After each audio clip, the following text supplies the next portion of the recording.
This story is titled, My Parents Sold My Gaming PC Behind My Back for Sister Shopping Spree, so I moved out and never looked back. Hi everyone! Before we dive in, a quick favor. If you enjoy content like this, please hit the subscribe button. It's free, supports the channel, and makes sure you never miss out on amazing videos. Alright, let's get started. Hey everyone, I don't usually post stuff like this, but I need to vent because I'm still fuming over what went down a few months ago. A bit about me first. I'm 22, and I've been into gaming and PC building for as long as I can remember. It's not just a hobby, it's been my passion since I was a kid.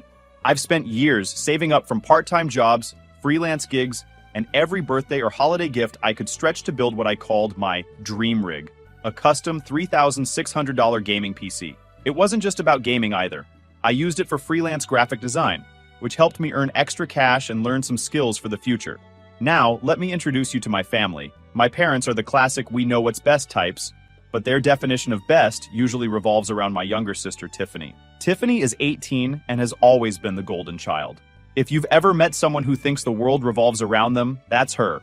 She's all about designer clothes, expensive shoes, and anything trendy. And my parents? They bend over backward to make sure she has everything she wants, even if it means stepping on me to do it. So, I grew up in a house where it was always clear Tiffany came first. If money was tight, it meant I had to give something up. My mom would say things like, "You're older, you can handle disappointment better," or, "You're a boy, you don't need as much." I got used to it and figured, whatever, I'll just work hard for what I want. I didn't resent Tiffany. I just focused on my own goals and stayed out of their way. Fast forward to a few months ago. It was a regular Saturday. I'd been out with my friend Ethan. He's my best buddy and the guy I game with the most. We were talking about the next big gaming tournament we wanted to join and even brainstorming strategies for how we'd dominate. I got home that afternoon, ready to hop on my PC and start practicing. But when I walked into my room, there was the surprise. My desk was empty, my PC, my monitor, my peripherals, everything was gone. For a second, I thought I'd been robbed, but nothing else in the house seemed out of place. I ran downstairs to find my parents sitting in the living room, casually chatting over coffee like it was just another day. "Hey, where's my computer?" I asked, trying not to freak out. Mom glanced at me, not even remotely bothered. "Oh, we sold it." I stared at her, trying to process what I'd just heard. "You what? Sold it? What do you mean you sold it?" Dad sighed like I was being dramatic. "Your sister needed new clothes for an event. We didn't have the money, so we sold the computer. It was just sitting there." "Just sitting there?" My voice got louder. "That computer wasn't just sitting there. I worked for years to build it. I use it for my freelance work." "Don't take that tone with us," Mom snapped. "We're your parents, and we did what was best for the family. Tiffany has an important event, and you can always save up for another computer." I couldn't believe what I was hearing. Save up for another one? Do you even understand how much time and effort went into building that PC? And what about my work? How am I supposed to meet deadlines now? And WTF is that event for Tiffany that's more important than my computer? Dad, in full dad mode, waved me off. "Freelance work isn't a real job anyway. You spend more time playing games than working." They always said that, and I didn't care. Gaming was part of my life, sure, but that PC wasn't just for fun. It was how I earned money and built something entirely my own. The fact that they couldn't see that, or didn't care, was like a slap in the face. I stormed back to my room, but I couldn't calm down. I texted Ethan to tell him what happened. He was just as shocked. "Dude, that's insane. They didn't even ask you first?" "Nope, just sold it for Tiffany's stupid event," I replied. "She's so spoiled, man. You should have hidden the PC or something." Hindsight, right? But at that moment, all I could think about was how years of effort were wiped out in an instant, and no one in my family seemed to care. That night, I decided to confront Tiffany. I walked into her room, and there she was, spinning around in front of her mirror in one of her new dresses. "Do you even know what Mom and Dad did to buy you all this stuff?" I asked, leaning against her doorframe. She barely glanced at me. "What are you talking about?" "They sold my computer, my $3,600 gaming rig. Gone, just so you could have your designer haul." She shrugged, still admiring herself. "So? It's just a computer. You can always build another one." I couldn't believe her indifference. That wasn't just a computer, Tiffany. It was years of saving, working, and building. It was my livelihood. "Not my problem," she said with a smug grin. "It's not like I told them to sell it." She paused for a second, her tone turning defensive. "Besides, it's not my fault they thought it was a good idea. They're the ones who actually sold it, not me." Her words made my blood boil. You mentioned it, didn't you? You knew exactly what they'd do, and you let it happen. Tiffany rolled her eyes like I was being dramatic. Oh, please. Don't act like I control what mom and dad do. If they sold your precious little computer, it's because they thought it was the best choice. That's on them, not me. I stood there staring at her. I couldn't believe how heartless she was. She paused for a second and added, maybe if you weren't so obsessed with your little games, you'd understand what's actually important. I have an image to maintain. You're just sitting in your room playing video games all day. I walked out before I said something I'd regret. Talking to Tiffany was pointless. She didn't see the problem because she'd never had to work for anything in her life. Everything she wanted was handed to her on a silver platter, and my parents were happy to keep it that way. Over the next few days, things at home were tense. My parents acted like nothing happened, while Tiffany paraded around in her new clothes. Every time I thought about how casually they'd decided to sell something so important to me, my frustration grew. Ethan kept checking in, trying to keep me grounded. You gotta do something, man. Don't let them get away with this. And yeah, here where I am right now. I think Ethan is right. I couldn't just sit back and let them treat me like a doormat. But I also keep thinking of sucking it up and ignore it. I truly don't know anymore. Do you guys think I'm overreacting? If my parents thought they could walk all over me, they were about to learn otherwise. The days that followed were rough. I could barely look at Dad and Mom without feeling like my blood was boiling. Every time Tiffany waltzed past me, flaunting her designer haul, it was like she was rubbing it in my face. I tried to avoid them as much as possible, holding up in my room with my old beat-up laptop. I used it to get by with freelance work, but that shit was so slow, like using a toaster to bake a cake. It was a far cry from my custom-built PC, and every time I struggled to meet a deadline or fix a crash, my frustration grew. Ethan was a lifeline during all this. He kept me sane when I felt like I was drowning in frustration. He'd call me up at random times just to check in, or talk about something completely unrelated, like the latest game updates or a funny meme he'd seen. One night, as I was venting to him again about how ridiculous my family was being, he said, "You know what? It's not personal, Sonny. It's strictly business. Except in your case, they made it personal, and now they're treating it like business. It was personal. This wasn't just some financial transaction. This was my family showing me exactly where I stood in their priorities." At that moment, I realized I had to do something. Not just to get my computer back, but to make them see they couldn't keep treating me like an afterthought. So, I gathered every piece of proof I could find that the PC was mine. Receipts from the components I'd bought, photos of the build process, and even screenshots of my freelance earnings to show how important it was for my work. I also reached out to the person who had bought the PC. They were sympathetic but firm. No refunds unless I paid them back the $1,200 my parents had sold it for. And here I am right now. I'm actually thinking about letting it go. It seems like too much trouble. And honestly, the thought of confronting my parents again makes me want to smash my head against a wall. Do you guys think I'm overreacting? Should I just suck it up and move on? Update 1. Hey folks, I didn't think things could get messier, but somehow they have. As I told you before, I was torn between choosing to stay silent or confronting my family. But then Ethan reminded me, if you don't stand up for yourself now, they'll just keep doing it. They'll think they can take whatever they want from you whenever it's convenient for them. He was right. This wasn't just about the PC anymore. It was about respect. So I confronted them at dinner. I figured it was the best time to get them all in one place. I sat down at the table, staring at my parents while Tiffany scrolled through her phone, completely oblivious. Mom was mid-sentence about some neighborhood gossip when I cut her off. "I want my money back," I said, placing a folder of documents on the table. Dad raised an eyebrow. "What money?"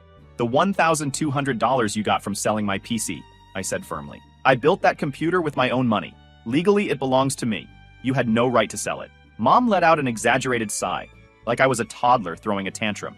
"We've already been over this. Your sister needed help, and we made a decision as a family." "No, you made a decision for the family without asking me," I shot back. "That's theft, plain and simple." Dad leaned back in his chair, his face darkening. "Watch your tone, boy. We're your parents. Everything in this house belongs to us. You live under our roof, so technically, that computer was ours." "That's not how it works," I said, keeping my voice steady even though I wanted to scream. I pulled out a receipt and held it up. "This says I paid for the parts with my own money. This is proof that it was mine. And this," I handed them the buyer's copy of the transaction, "proves you sold it for $1,200. You owe me." Mom gasped like I just told her I was disowning them. "How dare you accuse us of stealing? We did this for Tiffany. She's your sister. Family is about sacrifice." "Yeah, It seems like I'm the only one making sacrifices, I snapped. Tiffany gets everything handed to her, and I'm expected to just roll with it? Not anymore. Either you pay me back, or I'll take legal action. You wouldn't dare, Mom hissed. Try me, I said, locking eyes with her. Tiffany, who had been silent up until now, finally chimed in. Oh my God, are you seriously threatening Mom and Dad over a computer? You're pathetic. No, I said, glaring at her. What's pathetic is that you're perfectly fine with taking advantage of someone else's hard work without a second thought. You knew what they did, and you didn't care. She rolled her eyes. It's not my fault they decided to sell it. I didn't make them do anything. I shot back. You mentioned it to them. You knew exactly what you were doing, Tiffany. She gave me an attitude. I only mentioned your computer, because you're always complaining about how busy you are with work. I thought you'd appreciate the break. Her voice was calm, like she was the victim here. Appreciate the break? I said, my voice rising. Do you even hear yourself? That computer was my livelihood. Tiffany smirked, unfazed. Wow, you're twisting this into my fault? You're the one who's always talking about how you're independent. I figured you wouldn't mind helping out the family for once. Isn't that what being independent is all about? My fists clenched under the table. Helping out? You didn't need a designer haul, Tiffany. You just wanted it. There's a difference, she scoffed. Maybe you're just mad because I know how to get what I want, and you're too busy sulking to figure it out. Don't blame me for being better at this than you. I swear I almost slapped her. But my dad slammed his hand on the table, making everyone jump. Enough! We'll pay you back, but don't expect anything else from us. You're on your own from now on. I laughed bitterly. I've been on my own for years. The difference now is I'm done letting you take advantage of me. The next day, they handed me $1,200 in cash, their faces tight with anger. I took the money without a word. It wasn't a victory, but it was a step forward. I contacted the buyer again, and they agreed to sell the PC back to me for the same price. Picking it up felt like getting a piece of my identity back. But as much as I loved having my rig again, I now know things won't go back to the way they were. My parents and Tiffany aren't going to change, and I can't keep living under a roof where I was treated like a second-class citizen. It's time to figure out my next move. I honestly thinking of moving out. Is it a good idea, or am I putting myself in more trouble? Update 2. Hey again. So after my last update, I started brainstorming ways to get out. I knew moving out wasn't going to be easy. I didn't have a huge savings cushion, and rent wasn't cheap. But I had my freelance work, and I was determined to make it work. I called Ethan. He had been my sounding board through this whole mess, and I knew he'd have ideas. Dude, you need to get out of there, Ethan said as soon as I told him my plan. You can crash at my place for a bit if you need to. Thanks, man, but I think I need my own space. I've been living under their thumb for too long. I just need to figure out how to swing it financially. Ethan was silent for a moment, then said, what if you doubled down on your freelance stuff? You're good at it, and there's definitely demand out there. You could even start streaming again. He wasn't wrong. I dabbled in streaming before, but life had gotten in the way. Now, with my PC back and a fire lit under me, it seemed like the perfect time to give it another shot. That night, I started researching apartments. My budget was tight, so I focused on small studios or shared housing. After a few hours of scrolling through listings, I found a tiny place a few miles away. It wasn't much, a single room with a kitchenette and a bathroom, but it was within my price range and close enough to town that I wouldn't feel isolated. I reached out to the landlord, who agreed to meet me the next day for a tour. When I walked into the apartment, it hit me how real this was becoming. The place was bare bones, but I wanted it. I signed the lease that same day and felt a weight lift off my shoulders. The next challenge was packing up my life without tipping off my family. I wasn't planning on making a dramatic exit, but I also didn't want to give them a chance to guilt trip me into staying. Over the next week, I slowly started moving my stuff out.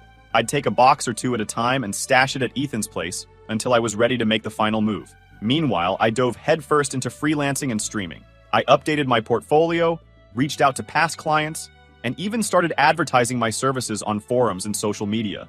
The response was better than I expected, and within days, I had enough work lined up to cover my first month's rent. As my move-out day approached, I started avoiding my family as much as possible. Tiffany didn't seem to notice. She was too busy flaunting her latest designer bag on social media. My dad and mom, on the other hand, seemed to sense something was up. They started dropping little comments at dinner like, "You've been awfully quiet lately," or "You should let us know if you're planning anything big." I brushed them off with vague answers, but I could feel their eyes on me. The final straw came 2 nights before my move. I was in my room, packing up the last of my gear, when my mom knocked on my door. "Can we talk?" she asked, stepping inside before I could even answer. "I don't really have anything to say to you," I muttered. shuffling papers on my desk. "Just hear me out," she said, sitting on the edge of my bed like everything was normal. "You have to understand. We didn't sell your computer to hurt you. Tiffany mentioned it when we were trying to figure out how to help her. She said you didn't use it that much anymore, and that it was worth a lot of money. We thought, maybe it was a good idea." I turned to face her, my jaw tightening. "So, you're saying this was Tiffany's idea?" She sighed, looking almost guilty. "Not exactly. But she suggested it, and we thought she made a valid point. You've always been so independent. We thought you'd understand." Her words made my stomach churn. Tiffany had planted the seed, and my parents had just run with it. "You thought I'd understand?" I said, my voice sharp. "Understand that you sold something I worked years for because Tiffany wanted a new wardrobe?" Mom flinched but didn't respond. Instead, she stood up and left, as if her half-hearted explanation was supposed to make it all better. That's the kind of person Tiffany was. She twists things to get what she wants. She'd act innocent, drop a hint here and there, and suddenly her ideas became my parents' plans. The morning of my move came faster than I expected. I loaded up the last of my boxes and left a note on the kitchen counter. It wasn't dramatic, just a few lines explaining that I needed space and time to focus on myself. I didn't want a confrontation, and I knew if I tried to explain in person, they'd just try to guilt me into staying. Ethan met me at the apartment to help me unload. As we set up my PC in the corner of the room, I felt a sense of freedom I hadn't felt in years. That night, I went live on my streaming channel for the first time in months. The viewer count was small, but it didn't matter. I was in my own space, doing something I loved. This is how things unfolded lately. I have a bit weird feeling, but I'm trying to pass through it. Anyway, if anything pops out, I'll post an update. Final update. Hey everyone! Here's an update on how things have been since I moved out. I thought leaving would be the end of the drama, but boy, was I wrong. After one day of moving out, I had freelance gigs to tackle and a stream schedule to figure out. But there was a nagging thought I couldn't shake. Would my parents even care that I'd left? Or would they just write it off as me being dramatic? I didn't want validation from them. I'd long given up on that. But part of me still wanted to know if they'd even noticed I was gone. By mid-afternoon, I got my answer. Mom called me. When I didn't pick up, she left a voicemail. "You could have at least told us you were leaving," she said. "Your father and I are very disappointed in how you handled this. Family is about sticking together, not running away." I deleted the voicemail without finishing it. A few minutes later, Dad tried calling, but I ignored him too. Then came the text barrage. Mom started with, "You've really hurt your mother." That was followed by, "We've always done what we thought was best for you." Then Dad chimed in with a classic, "You're being reckless." I put my phone on silent and went back to work. I wasn't about to let their guilt-tripping derail my day. But that evening, as I was setting up my stream, a new message popped up, this time from Tiffany. "You left? Lol. Guess you couldn't handle it. Anyway, Mom's freaking out, so you might want to call her before she has a meltdown." It was such a textbook Tiffany response that I didn't even bother replying. Instead, I focused on my stream. I was starting to get a small but supportive group of regular viewers, and the sense of community they brought was something I hadn't realized I needed. People who actually appreciated my skills, who showed up just to hang out and watch me do what I loved. It was refreshing. The next few weeks were a mix of progress and lingering frustrations. On one hand, my freelance gigs were picking up, and my streaming audience was slowly growing. On the other hand, my parents wouldn't stop trying to reel me back in. The texts kept coming, alternating between guilt trips and outright anger. "You're turning your back on your family," Mom wrote one day. "Tiffany's upset too. Don't you care about how your actions affect us?" Tiffany upset? That was rich. She'd barely acknowledged me when I lived there, unless she needed something, and now I was supposed to believe she cared. I ignored the texts, but they left a bitter taste in my mouth. One evening, Ethan came over to hang out and he brought it up. "So, have your parents calmed down yet?" I said. "Nope. They're still texting me like I owe them an explanation. Classic guilt play. You think they'll ever let it go?" "Probably not," I admitted. "But I'm not going back. I can't. Living there. It wasn't healthy. They don't respect me, and they never will." Ethan gave me a knowing look. "Yeah, but have you told them that?" I paused, realizing he had a point. I'd been ignoring them, but I hadn't actually confronted the root of the problem. Part of me didn't want to because I knew it wouldn't change anything. But maybe, for my own peace of mind, I needed to say my piece. The next day, I sat down with my phone and started typing. It took me a while to find the right words, but eventually I sent a message to my parents. It went like this: "I've made my decision, and I'm not coming back. This isn't about being selfish. It's about doing what's best for me. I've spent years feeling like my needs didn't matter, and I can't keep living like that. I hope you'll respect my choice, but if not, I'll still be moving forward without you." I hit send and immediately felt a weight lift off my shoulders. I wasn't expecting a positive response, and I didn't get one. Mom replied with a long, rambling message about how I was being ungrateful, and how Tiffany's happiness had always been their priority because she needed more support. Dad followed up with a blunt, "You'll regret this someday." But instead of feeling hurt or angry, I felt free. At least, I didn't feel the need to argue or explain myself further. Their words didn't hold the same power they used to. Over the next few weeks, I threw myself into my work and streaming. One day, while scrolling through social media, I came across a post from Tiffany. It was a selfie of her holding a designer purse with the caption, "So grateful for my amazing parents who always prioritize what matters." I rolled my eyes and kept scrolling. I didn't need to engage. Let her have her little fantasy world. It wasn't my problem anymore. A few days later, a family friend ran into me at a coffee shop. "I heard you moved out," they said, raising an eyebrow. "Your parents are having a tough time, you know. They've been asking everyone for help." I frowned. "Help? What do you mean?" "They've overextended themselves, buying things for Tiffany. I think they thought you'd still be there to pitch in." I shrugged, taking a sip of my coffee. "That's unfortunate." And I meant it. It was unfortunate. For them. For me? I'm doing great without them. After that conversation with the family friend, I couldn't help but feel a strange sense of validation. My parents' finances falling apart wasn't something I took joy in. It just confirmed what I'd known for a long time. They'd prioritized Tiffany's wants over the family's stability for years, and now they were dealing with the consequences. Meanwhile, I was finally learning what it meant to be independent, and I wasn't about to let their choices drag me back into their chaos. That didn't stop the guilt-trip texts from coming, though. Mom's messages became more desperate. "We're struggling here, and you've left us to deal with everything on our own." Then there was Dad's favorite line. "If you were a good son, you'd help your family in their time of need." A good son? That was rich coming from someone who couldn't even acknowledge my hard work, let alone respect it. Tiffany stayed silent, though. She didn't reach out, and honestly, I didn't expect her to. She probably figured she'd let our parents do the heavy lifting and wait for me to cave. One day, Ethan came over again. He had a grin like he had something big to tell me. "Guess who I ran into at the store today?" he said as we sat down.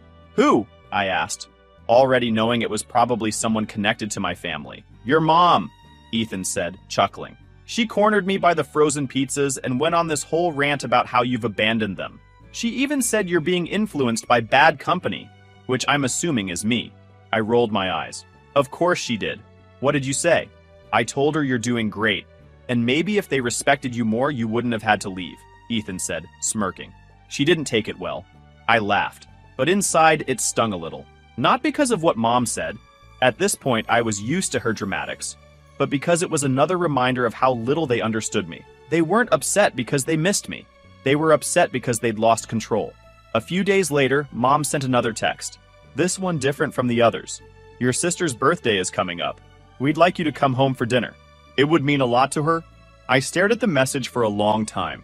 Part of me wanted to believe this was their way of extending an olive branch, but I knew better. It wasn't about reconciliation. It was about appearances. They wanted to play happy family for a night, and I was supposed to pretend everything was fine. I showed Ethan the text, and he shook his head. "Don't do it, man. They're just gonna pull you back into their drama." "I know," I said, sighing. "But if I don't go, it's just going to give them more ammo to say I'm the bad guy." "Who cares what they say?" Ethan shot back. "You're not living your life for them anymore. You don't owe them anything." He was right, of course. Deep down, I knew that. But saying no to my family, even after everything, was harder than I wanted to admit. So I did something I hadn't done since I moved out. I called Mom. When she picked up, her voice was dripping with fake warmth. "Oh, honey, it's so good to hear from you." "Hey, Mom," I said, keeping my tone neutral. "I got your text about Tiffany's birthday." "Yes, we're having a nice dinner, just the family," she said quickly. "Tiffany would love for you to be there." "I don't think I can make it," I said firmly. "I'm really busy with work right now, and honestly, I don't think it would be a good idea." There was a long pause before she responded. "You're really going to let your sister down like this? After everything we've done for you?" And there it was, the guilt card, right on schedule. "Mom, this isn't about Tiffany. It's about the fact that every time I try to have a relationship with you guys, it feels like I'm the only one putting in any effort. I'm not coming to dinner because I'm done pretending everything's fine when it's not." She didn't take it well, to say the least. "Fine," she said. "If you want to throw your family away, that's your choice. But don't come crying to us when you realize what you've lost." That was the last straw. "Mom, I've spent my entire life trying to earn your approval, and it's never been enough. So no, I'm not throwing anything away. I'm just finally putting myself first. Goodbye." I hung up before she could respond, my hands shaking. It felt like cutting a rope that had been holding me back for years. I wasn't sure what would come next, but I knew I couldn't keep living in their shadow. After that call, I blocked Mom and Dad's numbers. It wasn't an easy decision, but I knew it was necessary. The constant texts and calls weren't helping anyone, and I needed space to focus on my own life. Tiffany didn't even bother reaching out, which honestly made things easier. With the family drama out of the picture, I was able to throw myself fully into my work and stream. One night, while I was streaming, someone in the chat asked, "What made you start streaming?" For a moment, I hesitated. I hadn't talked about my family situation publicly. It felt too personal, but then I realized it didn't matter. I started streaming because it's something I'm passionate about, I said, but also because I wanted to prove to myself that I could build something on my own without anyone holding me back. The chat lit up with messages like, "Respect," and "You're an inspiration, dude." It felt good to know people appreciated what I was doing, not just for the gameplay, but for the story behind it. As the weeks turned into months, I noticed that I wasn't angry anymore. I still didn't want a relationship with my parents or Tiffany, but I didn't feel the need to dwell on it. Cutting ties had given me the peace I needed to move forward, and for the first time, I felt truly free. One day, Ethan and I were hanging out and he asked, "So, do you think they'll ever apologize?" I shrugged. "Probably not, but honestly, I don't need them to. I'm finally living my life on my own terms, and that's enough for me." And it was. Now I'm building a life where my hard work is valued and my passions are celebrated, not dismissed. To anyone reading this and dealing with something similar, you don't have to stay where you're not respected. You deserve better. And walking away isn't giving up. It's choosing yourself. Thank you guys for all your support and comments. It really meant a lot to me.